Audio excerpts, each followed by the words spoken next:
কি এদেশে জন্ম হয়েছি শুধু লাঠি খাবার জন্য, মার খাবার জন্য, ভিক্ষা লিবার জন্য? আমরা সংবিধান বিরোধী কোনো কাজ করিনি, আগামীতেও করবো না, ঠিক না বেটি? তুমি আমার মসজিদে তালা মারবে, আমার মাদ্রাসায় তালা মারবে, আর আমি বলতে গেলে তুমি প্রশাসনের পাওয়ার দেখাচ্ছ। ওই প্রশাসন তোমাকে তো আমরা দিয়েছি, তাই আজকে সংখ্যা কম মেরে নেবে, কালকে বাংলা জুড়ে যেখানে পাওয়া প্রতিশোধ তুলে সংবিধানের হক আদায় করে দেখিয়ে দেবো। কেন ৭৭ বছর ধরে যখন টুকটুক করে খাচ্ছিল তখন আমরা চুপ করেছিলাম, আজকে পুরো লিকে লিয়ে খাওয়ার চেষ্টা করছে। সমাজের বুকে একটা মিডিয়া মাধ্যমে প্রচার হচ্ছে, কিরকম মিথ্যা প্রচার একদল মিডিয়া করছে। দেখুন কি প্রচার করছে। 1995 একটা আইন হয়েছিল, সেই আইনে নাকি আছে মুসলমান ৪-৫ জন যেখানে দাঁড়াবে দাঁড়িয়ে বলবে এটা আমার, সেটা ওয়াকফ হয়ে যাবে। শুনছেন? আচ্ছা এটা কখনো হয়? এটা কখনো হয়? এভাবে সমাজের মধ্যে বিভাজন তৈরি করছে। আরেকটা কথা মনে রাখবেন, আমার ভারতবর্ষের 140 কোটি মানুষের মধ্যে 100 কোটি মানুষ হলো অশিক্ষিত, তাদের পেটে বিদ্যা নেই। এ বিদ্যা দেওয়া হয়নি ইচ্ছা করে, তাদেরকে ইতিহাস পড়ানো হয়নি। তাদেরকে যে ইতিহাস পড়ানো হতো তাহলে তারা বাবর, আকবর, হুমায়ুন এ দেশের জন্য কি করেছে সেটা জানতে পারত।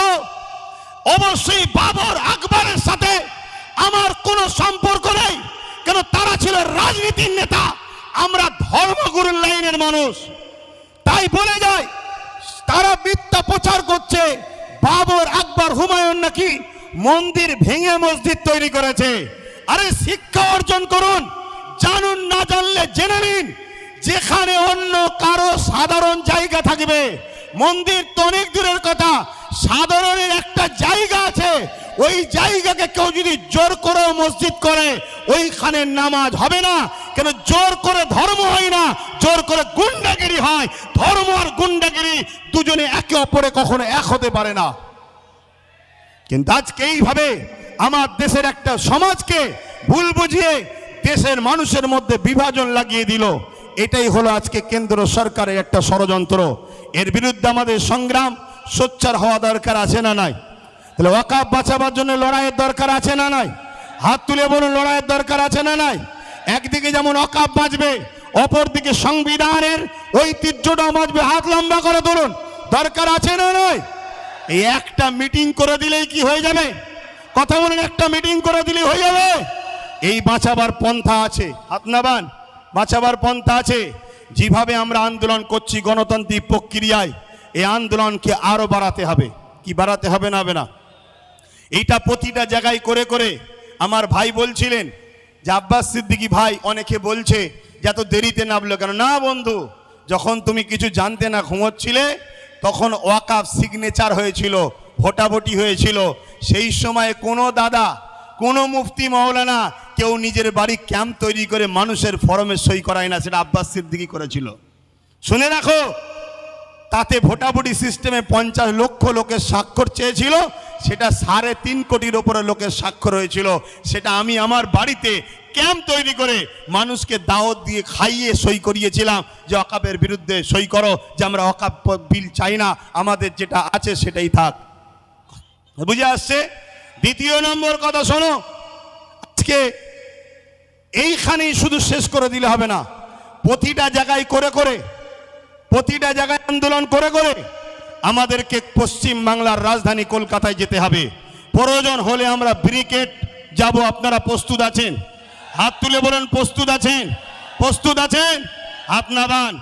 ওই কে কে আসবে প্রশ্ন করবেন না, কে কে আসবে প্রশ্ন করবেন না। আমি একা থাকবো, সঙ্গে আওলাদে আল্লামা থাকলে অসুবিধা আছে আপনাদের? হাত তুলে বলেন অসুবিধা আছে? কেন? আমরা জানি ইতিহাসের পথে সাক্ষী দিচ্ছে, যতবার আমরা লড়াই করেছি, সংগ্রাম করেছি, সংখ্যা বেশি হলে আমরা জিতিনি, আমরা সংখ্যা কমে জিতেছি। সংখ্যা বেশি হবে আর তার মধ্যে যদি মুনাফেক ঢুকে যায় তাহলে আমাদের হার কিন্তু অনিবার্য, হারতেই হবে। কেন? মুনাফেক তোমার ঘরের ঘাঁটি টাটি প্ল্যান সব জানিয়ে দেবে। কেন? আমরা তো দেখছি ঠিক এমনই জিনিস হচ্ছে। কটায় আজান হবে? টাইম আছে? তার টাইম আছে, 5 মিনিট বলবো। একটু সবাই সাক্ষী দেন, কেন কাজ কাম ছেড়ে এসেছে। 5 মিনিট, হ্যাঁ একটু মন দিয়ে শোনেন। আমরা তো দেখছি সেই প্রবাদ বাক্য আছে না, পাড়ায় চোর পড়েছে, সবাই বেরিয়ে পড়েছে, চোর ধরো চোর ধরো চোর ধরো। আর চোরও ওই বিষখানে ঢুকে বলছে চোর ধরো চোর ধরো চোর ধরো, বলছে না বলেন? আরে কলকাতায় ভিআইপি ভিআইপি জায়গা ওয়াকাফের রাজ্য সরকারের আজকে আমলা বলেন, নেতা লিডার বলেন, তারা সব দখল করে বসে আছে। তারা আবার ময়া কাঁদা নেবে, কাঁদছে মুসলমান, চিন্তা করুনি আমরা তোমাদের ওয়াকাফ বাঁচিয়ে দেবো। আচ্ছা বলুন, এটা কি ধোঁকা নয়? কথা বলেন, ধোঁকা না ধোঁকা নয়? কেন আমরা নাম ধরে বলতে পারি, কালীঘাটে টিপু সুলতানের সন্তানের মাজার রয়েছে, তার কবরের ওপরে দোকান হয়ে গেছে, ওটা ওয়াকাফের জায়গা। আমি বললাম না আপনাদের পীর গোড়াচাঁদ আব্বাসী হুজুরের 900 বিঘে জায়গা আজকে হয়ে দাঁড়িয়েছে কত? 92 শতক। এই লড়াইটা করতে হবে, কিন্তু এই লড়াই কোন গাদ্দার মুনাফিককে নিয়ে নয়। এই লড়াই আমরা সংগঠিত হব, প্রকৃত যারা সংবিধানকে ভালোবাসে, প্রকৃত যারা ইমানদার, আমরা সংগঠিত হয়ে এই লড়াই শুরু করেছি। ইনশাআল্লাহ এই লড়াইয়ের শেষ ইনশাআল্লাহ আমরা করেই দেখাবো, বলুন ইনশাআল্লাহ। আরেকটা ছোট্ট নমুনা দিয়ে যাচ্ছি। এই নদী পার হলেই উপারে চুচুড়ায় একটা মসজিদ আছে, মাদ্রাসা আছে 1000 বছরের, যারা আজকের বাজার 10-20 হাজার কোটি টাকা, সেই সম্পদে তালা মেরে দিয়েছিল আজকের যিনি সরকার রয়েছে কেন্দ্রে, এই রাজ্যে তালা মেরে দিয়েছিল। অনেকে আন্দোলন করেছে, খুলতে পারে না, অনেকে আন্দোলন করেছে, খুলতে পারে না। মাত্র 12 থেকে 15 হাজার যুবক নিয়ে আহলে সুন্নাত ওয়াল জামাত আন্দোলন করেছিল, তালা খুলে আসর মাগরিবের নামাজ পড়ে সেখান থেকে এসেছিলাম আমরা। কারণ ইমানদার কখনো হুকুমতকে ভয় করে না, ইমানদার সৃষ্টিকর্তাকে ভয় করে, ইমানদার বোমকে ভয় করে না, কামানকে ভয় করে না, বন্দুককে ভয় করে না, শাসকের রক্তচক্ষুকে ভয় করে না। ইমানদারের হৃদয়ে আল্লাহর ভয় রয়েছে। তাই যখন আমরা 4টে পর্যন্ত পারমিশন ছিল, 4টে পার হচ্ছে, আমরা দাবি রেখেছি নামাজ পড়বো, তারপরে ঘরে যাবো, অন্যায় খাটিয়া করে যাব। তখন র‍্যাব না বাজছে, র‍্যাব ভয় দেখাচ্ছে, র‍্যাব না বাজছে। আমি মাইকে বলেছিলাম আজ আমরা 14-15 হাজার র‍্যাব নিয়ে দিয়ে পিটবে, সংবিধান বিরোধী কাজ করবে, কাল থেকে যেখানে বাবা সেখানে আমরা পিটিয়ে দেখিয়ে দেবো। এ দরকার আছে না নাই? আমরা কি এদেশে জন্ম হয়েছি শুধু লাঠি খাবার জন্য, মার খাবার জন্য, ভিক্ষা লিবার জন্য? আমরা সংবিধান বিরোধী কোনো কাজ করিনি, আগামীতেও করবো না, ঠিক না বেটি? তুমি আমার মসজিদে তালা মারবে, আমার মাদ্রাসায় তালা মারবে, আর আমি বলতে গেলে তুমি প্রশাসনের পাওয়ার দেখাচ্ছ। ওই প্রশাসন তোমাকে তো আমরা দিয়েছি, তাই আজকে সংখ্যা কম মেরে নেবে, কালকে বাংলা জুড়ে যেখানে পাওয়া প্রতিশোধ তুলে সংবিধানের হক আদায় করে দেখিয়ে দেবো। সংবিধান রাইট দিয়েছে না দেয়নি? কথা বলুন, দিয়েছে না দেয়নি? আব্বাস সিদ্দিকী ফালতু বকছে না, সংবিধান বলেছে কেউ যদি তোমার উপরে জুলুম করে রাইট আছে তুমি প্রতিশোধ নাও, রাইট। আর মনে রাখবেন ইসলাম জুলুম করাকে হারাম করেছে। ভাই বলছিল না ডিফেন্স করাকে ইসলাম জায়েজ করেছে। ডিফেন্স, আমাকে মারবে, আমার কবরস্থান, আরে কালকে তোমার আমার দাদুকে কবর দেবে না পুড়াবে, সেই অস্তিত্বের লড়াই চলছে। তো সংবিধান যখন তোমায় রাইট দিয়েছে, তুমি লড়াই করবে না করবে না? কথা বলো, করবে না করবে না? কিন্তু এই লড়াইটা করবে কার সাথে?